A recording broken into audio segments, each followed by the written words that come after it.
On Friday, we found out that Alec Baldwin's legal team filed a motion to dismiss the indictment against him. If granted, the charges against Alec would be dropped and the state would have to start over at the grand jury and indict him again. And I wanted to go over the motion with you. It's a 59-page motion that outlines why the lawyer and Alec Baldwin believed that the grand jury did not come to the right conclusion when it indicted him for involuntary manslaughter and a firearms charge. The first part of the filing looks more like a complaint from Baldwin and his team that he should never have been investigated to begin with. He uses his celebrity status in saying that, hey, I cooperated with the investigation because I am important, that the police and prosecutors should have kept me in the loop with everything that went on. Baldwin mentions that he talked with the cops as long as they wanted and that he voluntarily gave over his cell phone. He talks about how the first set of charges were dropped against him, but then he was brought before the grand jury.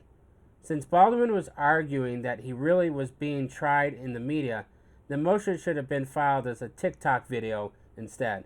But I digress. Baldwin's overall argument is that the grand jury is supposed to be fair and impartial and supposed to follow a process. In New Mexico, when a prosecutor is ready to bring someone before a grand jury, they are supposed to give the person what is called an alert letter to notify them that they are going to be before the grand jury. It also allows for a couple of things. The defendant can testify, and the defendant can also write a letter outlining any of the information that might be exculpatory to him. I didn't see anything in there that Baldwin wanted to testify, but didn't.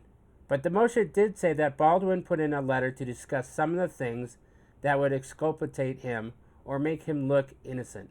The charge of involuntary manslaughter that applies to Baldwin is that unintentional killing of someone by being negligent or not exercising due care. In his letter, Baldwin is saying that the witnesses who gave statements, which include Hannah, Sarah, Halls, and others, is that they were the ones who screwed up. Baldwin says that he was told that the gun was cold and that Helena told him to aim the gun at the camera. He also included items that said the gun could go off without him pulling the trigger.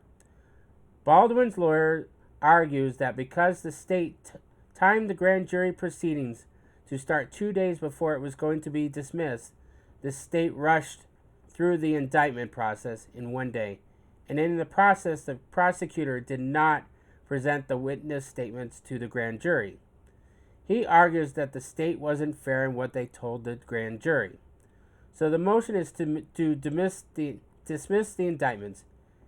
Now to what I think about it. Let's start first with the legal question.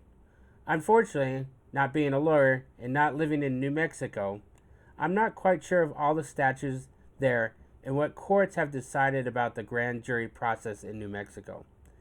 The questions revolve around what the prosecutor needs to tell the grand jury in regards to what the person wrote in response to the target letter. And if they find that the prosecutor erred in not telling the jury what Baldwin said, is it a structural error or must they prove harm? If it's a structural error, it means that it doesn't matter if the outcome would have stayed the same. The process has to be repeated. If it's a harm type error, then the person putting in the motion would have to show that an outcome would have been different if they had had the information from the witnesses. That's a little bit of a higher burden, and I don't think Baldwin can meet that burden. The information that the witnesses such as Sarah or Hannah wasn't information such that Baldwin wasn't the one holding the gun or it was another gun that shot Helena. But rather, Baldwin is trying to say that these witnesses show that Baldwin did act with care and guidance and not negligence. However, I don't see the people on the grand jury not wondering that the first time. The people on the grand jury would know that Alex was an actor working on a set filming a scene. They would know that he was handed the prop and still fired. Baldwin would have to show that the jury thought that it was him that loaded the gun instead of somebody on the set that handled it, and that the information that it was someone else who loaded the gun and not Baldwin. However, I don't see that.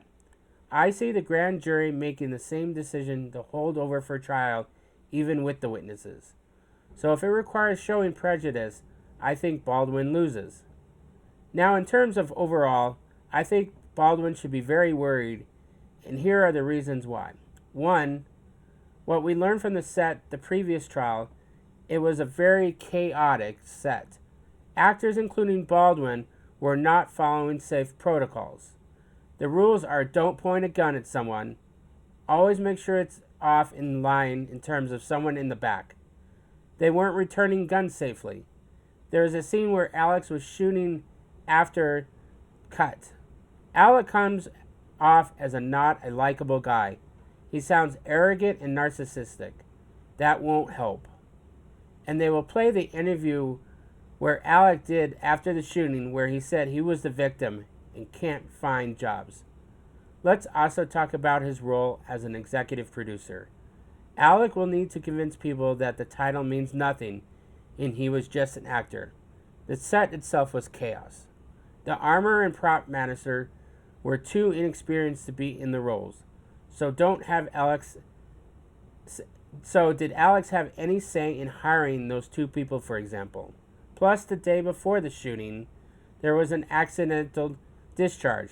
Will Alec be able to say he didn't know about it? That the film crew didn't quit because of that, and it was other reasons? Hannah did not testify in her trial. I think Alec will need to testify, and he will need to come across as being a likable person. Can he be put on his greatest acting job to date? We will see. Thank you for listening to an episode of Just Legal History. I am your host, Mike. Please always assume a gun is loaded and never point it at anyone.